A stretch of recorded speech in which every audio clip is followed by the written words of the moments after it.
So guys, I got something to show you. This is that cabinet that Sean and I found on the side of the road. I'm still deciding. I think I want to keep the legs white. But I'm still deciding. I painted it. I love that you could see the brush strokes. I painted it that way on purpose. And what I'm doing now, it's been out here drying. I actually did it the other day. What I'm doing right now is I'm adding the knobs on. So as you can see, I've already added that one. I feel like they're super cute and they're giving the cabinet like a different feel. And so I wanted to record the process of putting the knobs on, but I'm realizing that I won't be able to screw them on camera because I need both hands and I have something I need to go do. So I don't want this to take longer than it needs to. But I do want to show you guys how easy this is. So I'm taking that part off. These are, by the way, knobs that I got from Dollar Tree. And then take this part off. And then also this washer comes off.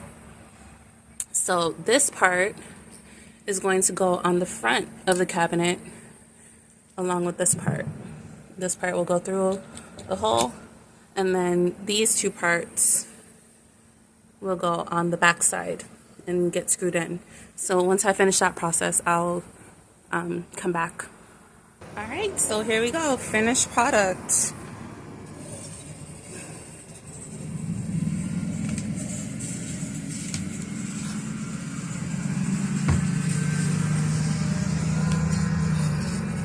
I have to still figure out what I'm gonna do on the inside. I tried cleaning a little bit of the inside, but it's still sort of dirty. I don't know. I got like an idea to do maybe like some paper mache on the inside.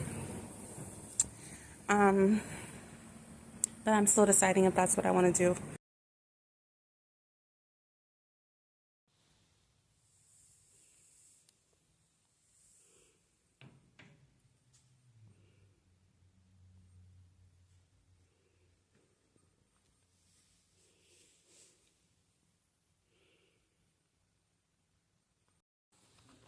Hey guys, so welcome to my cabinet.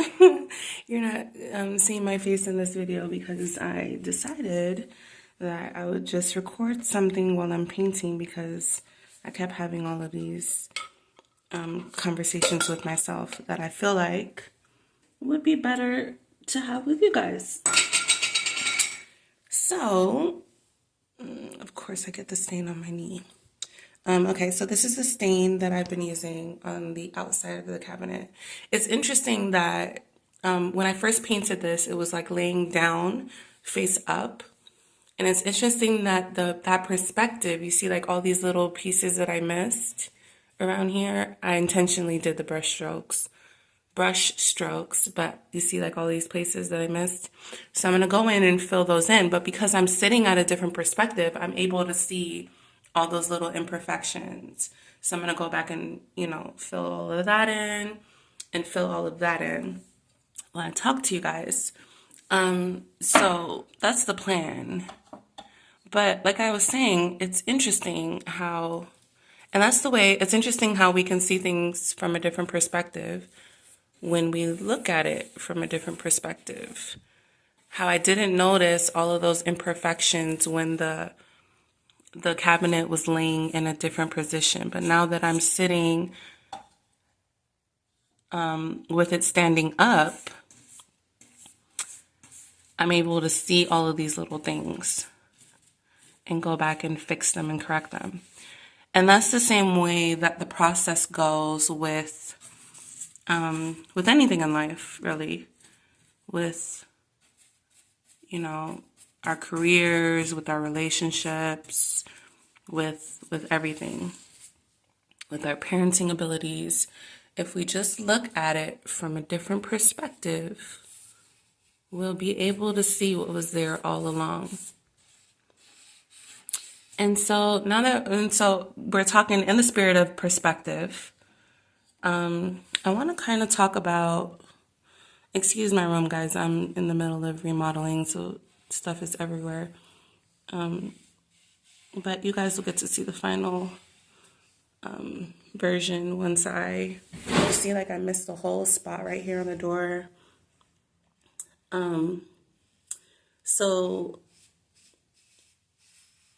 I'm going in with a smaller brush because initially I went in with a sponge so that I could get the big surface areas. But these little creases, you can't get to with a big sponge. You gotta change your tools.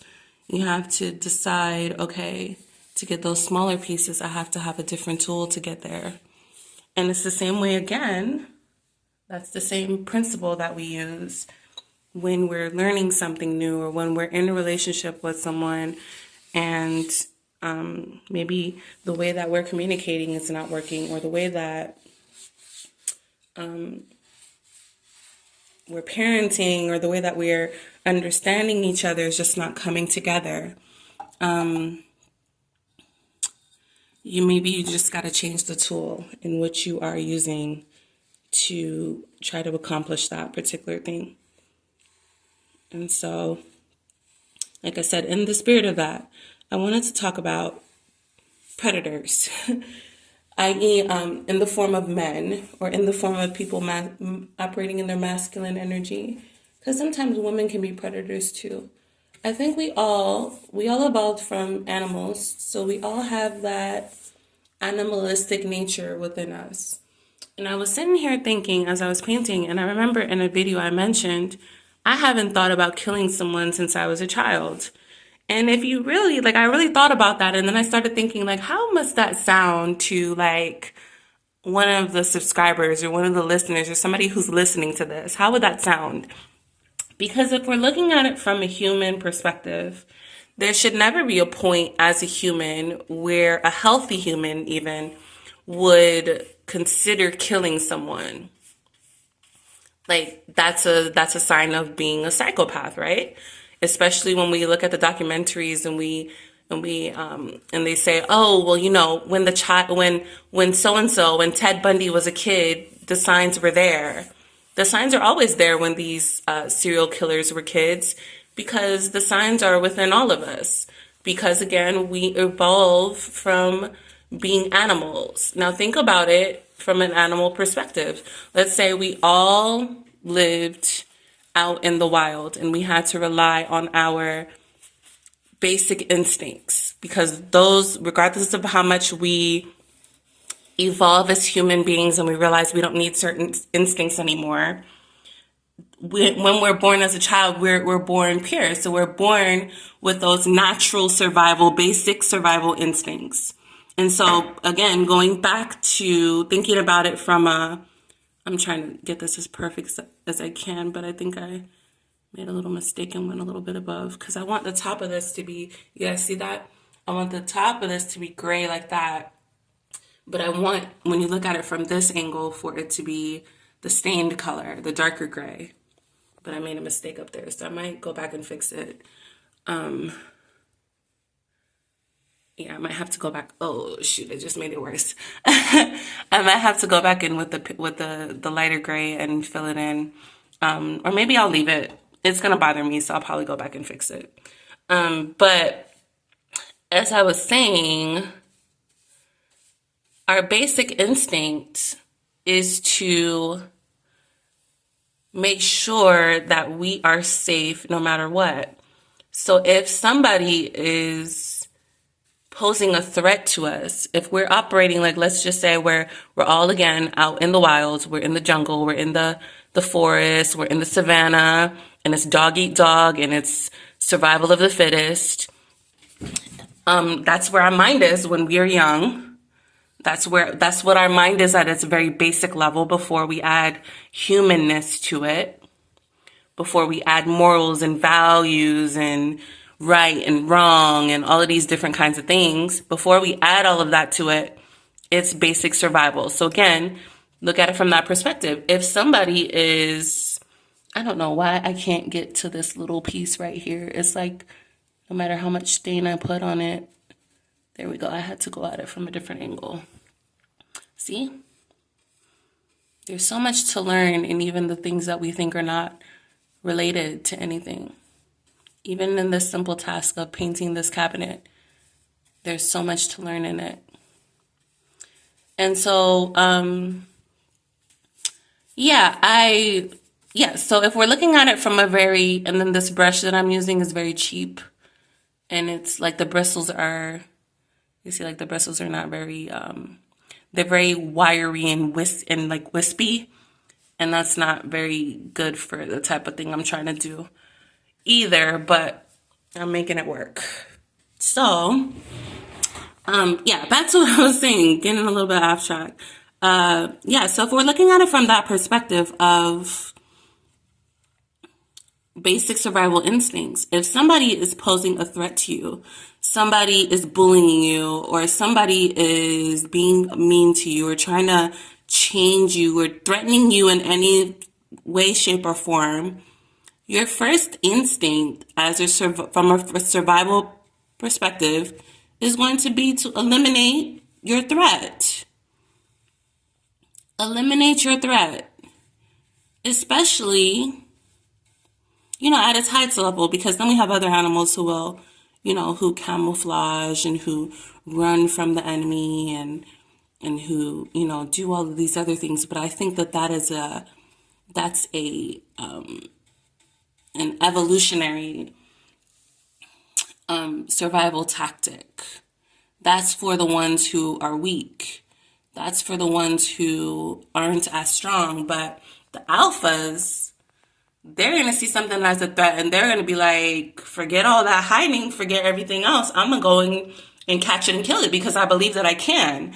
So as human beings, when we have this idea that we're the top of the food chain or whatever, we could do whatever we want to do, we're going to, of course, have that alpha mind state of things. Like, things would just be much easier for me if I just eliminated this person, if I just took them out of the equation.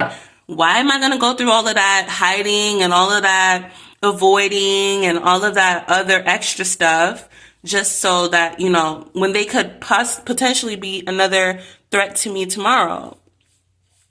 The easiest way is to just, again, get rid of them. Then I don't have to worry about it anymore. Because if I hide, I'll be hiding for the rest of my life. If I avoid, I'll be avoiding for the rest of my life. I'll never be able to sleep because I'll always know that person is out there somewhere, or that threat is out there somewhere. So let me just avoid it. Let me just eliminate it altogether. They'll never be a threat to my family anymore. They'll never be a threat to me anymore if they're gone. And so when we look at it from that perspective, it makes total sense why that would be our first instinct when somebody threatens us on any level, when somebody, again, bullies us and all of these things. And that's why when you listen to the stories of these people, it's so relatable. It can be so relatable. They can be so relatable. We look at them as regular people. And that is, again, because they are regular people. They are just like us. We have all of the same survival instincts within us. How we choose to deal with those, how we choose to express those survival instincts is a whole other thing.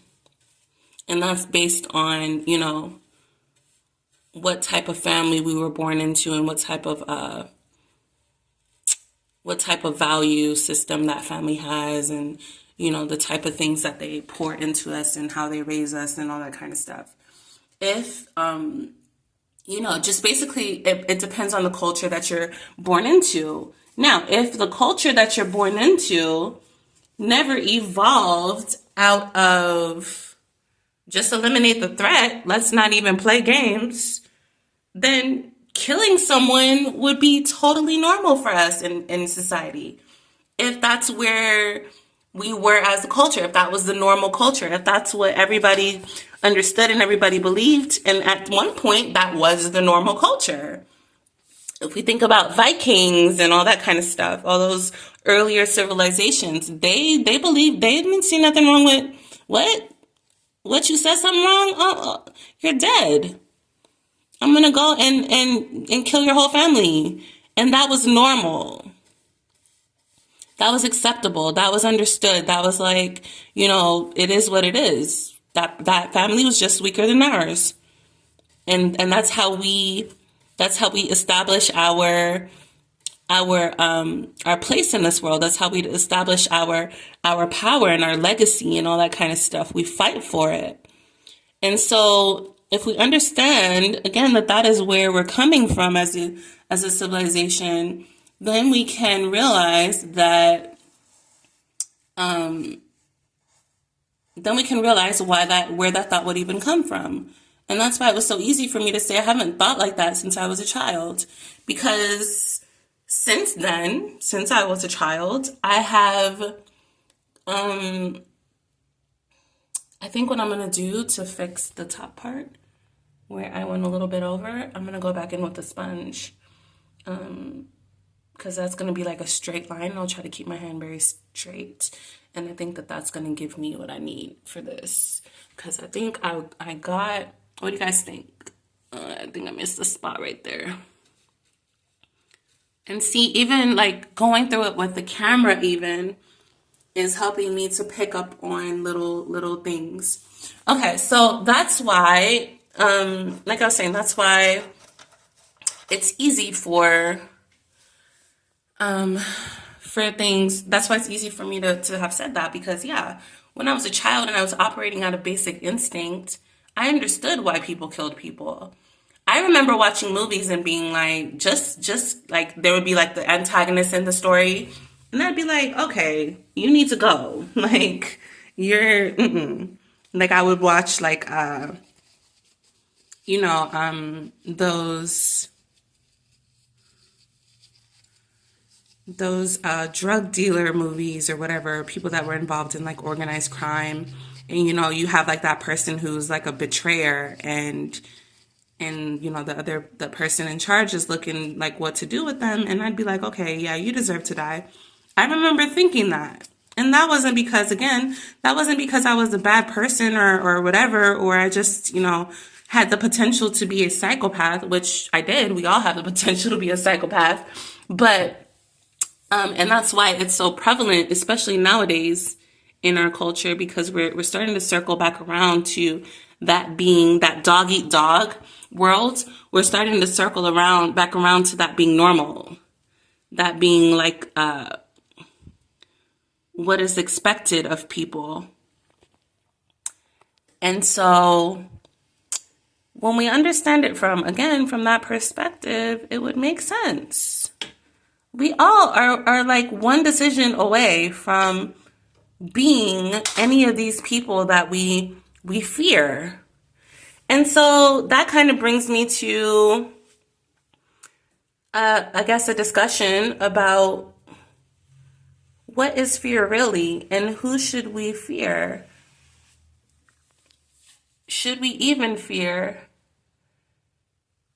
When we come to an understanding, when we come to a certain understanding, does fear actually become non-existent? And I think that it does. I think that fear is one of those things that comes about when you don't understand your own nature and you don't understand how connected people really are. For example, there are plenty of videos out there about men explaining to women, for example, how men are predators and how, men can study a woman and notice and know that, she's insecure or she's whatever, or she's this or she's that. And a woman can study a man and know whether he is rich or successful or whatever. Like there are always these signs. And the only reason that these people are able to decipher these signs or realize them at all is because they possess them within themselves.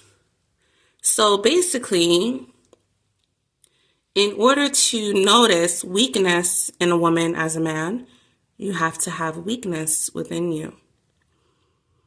In order to recognize any of these things, you have to have it within you first. And so that's one part of it. So all of these men that we're afraid of, all these predators, and, you know, we're afraid of them noticing the weakness in us, and we're afraid of, you know, all of these other things. It's not necessary. There's no need for it. Okay, so I'm just gonna accept that that's how this is going to be, this part, because I don't feel like going back into it. I don't feel like going back over it. So that's what it's gonna be. Imperfect, perfectly imperfect. And okay, so that went pretty easily. Dang it. Oh my God, I'm making such a mess everywhere. And then stepped on the cap of this thing with my sock. Now that sock is done. And I then got paint on my fingers. We just got so much going on. So I need to do my dishes too, guys. Oh, but the paint is coming right off. All right, perfect. So what I want to do next, so I wanted to talk about what happened with the doors. I realized you guys we kind of went from the cabinet having doors to not having doors. And the story behind that is when